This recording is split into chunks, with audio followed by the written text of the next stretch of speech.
This was really important to me this morning to share this. I've never shared too much about myself ever. I had shared a little bit a while back that this ministry was given to me. I didn't ask for it. It came as an encounter with Christ 30 years ago, and it was in the Presbyterian church, so you don't know anything about clapping, raising hands, and especially dancing. When I encountered him, he gave me this poem. My aunt actually gave me this book years before, and he said, your life, your testimony is in this book. So I looked it up, and he led me to this poem. So it's important that you know a little bit about my life. The title is Love Wide and Heaven High. My world was little and cozy tight, snug and smug in its dim half light, and though it was too small inside for me to stretch my arms out wide, or let me stand up straight and tall, this annoyed me not at all. I crouched in my small world each day, content to doze the hours away, to a stray sunbeam, quite lost I'm sure, sorry I'm shaking, found its way through a crack in my door, a wondering thought it might have been, but it shone with a brightness I'd never seen, and it lighted my world's dim-lit way and tempted me forth to a sun-bright day. I opened the door and stepped outside into a new world, high and wide, with outstretched arms to embrace it all. I felt my soul stand straight and tall, and I knew that I could never go back to that little world with its pitiful lack of all that made life glow and shine, now that this wider world was mine. So I closed the door and I turned the key on that little world and that little me, and I knew that, and I raised my face to the open sky in a world love wide and heaven high. Well, that was my life before I met Christ. That was this big. My world was this big. You could pretty much say I didn't think too much of myself. Pretty much worthless, insignificant, pretty ugly, stupid, you know, all those things. And I lived a life of total intimidation of everyone and everything. A life that cowered in fear. You couldn't tell that from the outside if you met me because, you know, I just was considered the shy and quiet one, the one who never talked. I never did anything in front of people, especially dance. And I never danced when I was in the world. I never did anything out of the norm or never anything by myself in front of people, especially if I was the only one doing it, because I was too little and too afraid. I was told all my life growing up, what are people going to think? A lot of fear in my life came from those words that were spoken to me, and that fear had its roots in every area of my life. So what does Jesus do? When I encounter him 30 years ago, he calls me to dance in front of people, by myself, and my greatest fear has been with the dance ministry. And it, you know, he called me to something out of the norm that, you know, especially in the Presbyterian church. And so all these 30 years, and especially since the birthing of Unashamed Dance Ministry here, I've been tormented day and night with fear of what people are thinking of me. Every Sunday when I step out to dance, every dance presentation we did, and the greatest fear of all was when I shared a dance by myself in front of people. I was bound with the fear of what everyone was thinking. How could I really know what all you were thinking, other than most of it's imagined, because that's what fear does to you.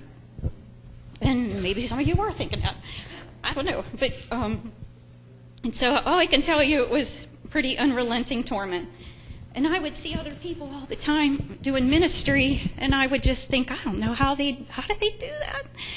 Because it was always so hard for me, and I just wanted to be myself and to be able to do what Christ called me to do like everyone else did. Well, fear held me back constantly, being afraid of what everyone was thinking.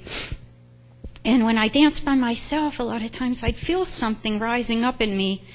And my greatest fear of all was pride, something I never wanted to be.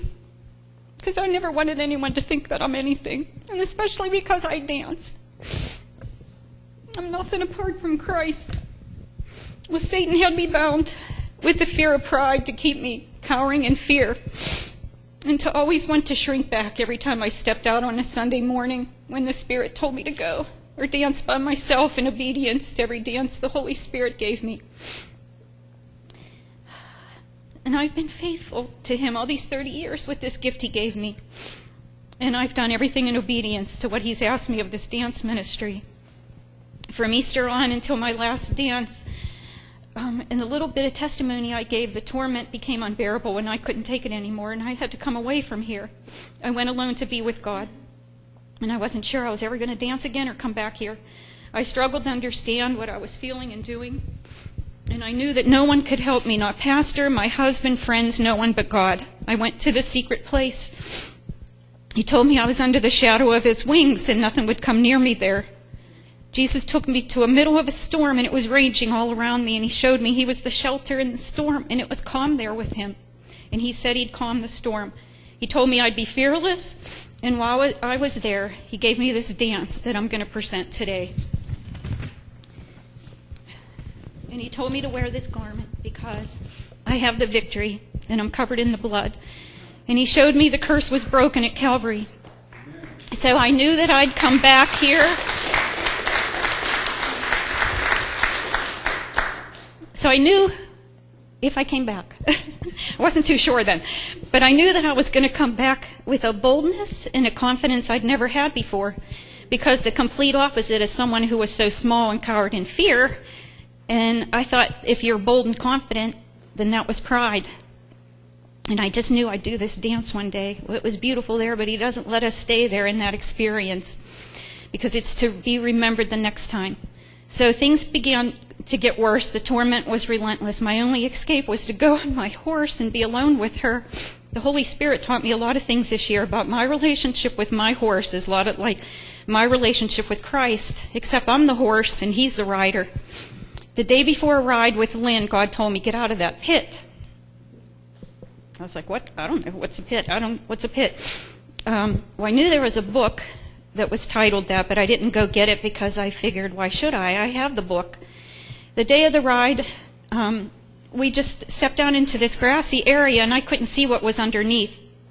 Immediately, my horse began to sink, and it was quicksand like mud, and she struggled frantically to free herself.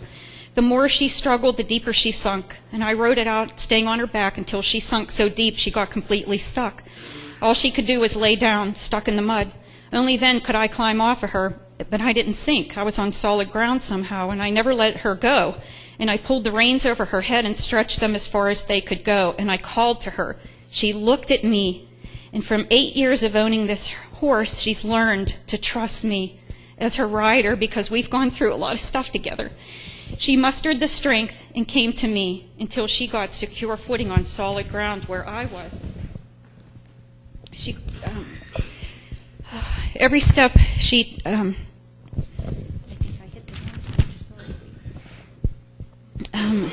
so she got out of the slimy mud. What the Holy Spirit showed me was I was stuck in quicksand like mud, and I was in a pit like Joseph was thrown into. Christ showed me he was always at the helm. He's in total control. He's sovereign in every spiritual place he allows me to go, and he'll never let go of me, just like I did with my horse. I never let her go. My horse looked to me to get out, which she finally did and got on solid ground, so I knew that I could only look to Christ to rescue me from this pit in the slimy mud. The pit was the most horrible place, a place of deep darkness, depression, despair, confusion, a place where you can't feel any worse about yourself.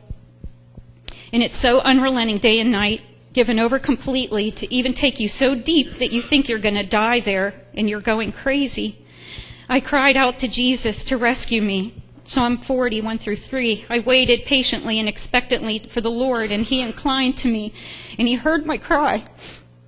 And he drew me up out of the horrible pit, out of the miry clay, and he set my feet upon a rock, steadying my steps and establishing my goings. And he put a new song in my mouth, a song of praise to our God. Many shall see and fear and put their trust and confident reliance in him.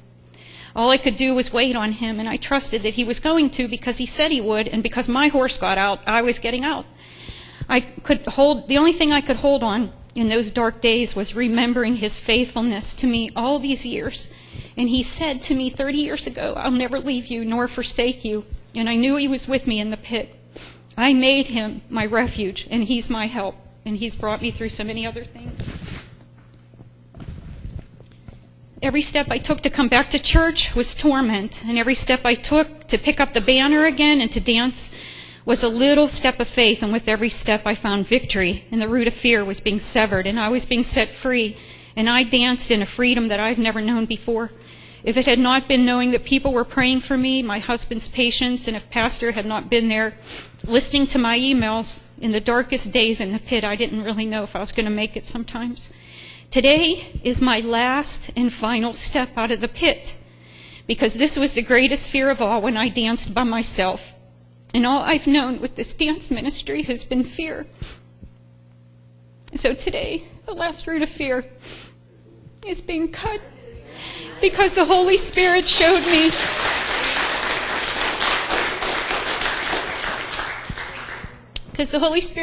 me what was rising up in me. It wasn't pride. It was my soul wanting to stand straight and tall, because my soul always was crouched, always cowered. And so it wasn't pride.